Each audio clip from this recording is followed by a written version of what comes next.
surprisingly close 5-4 vote, a Senate committee in Tallahassee barely approved legislation that will end payroll deduction of union dues.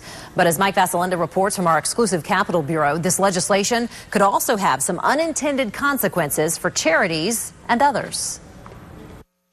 Dozens of police and firefighters packed the Senate committee room to fight what they're calling a Wisconsin-type effort to hurt unions. This is nothing more than an attempt to eradicate the voice of union members. Mr. Chairman, this is not what our country is all about. The legislation being carried by Republican heavyweights in both chambers would end payroll deduction of union dues. Sponsor John Thrasher says it has nothing to do with union busting. I think there's an inherent conflict between the state engaging in the deduction of dues and those dues being used for political purposes. A chart listing Aflac Insurance and the United Way was put in front of the committee, with Bradenton firefighter Rocco Salvatore asking why it was okay for taxpayers to cover the cost of collecting for those organizations, but not unions.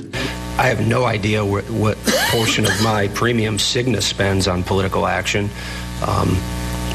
Maybe I could get a refund from them if I don't agree with it. In debate, one senator called the legislation unfair. When does the elections end and governance begins?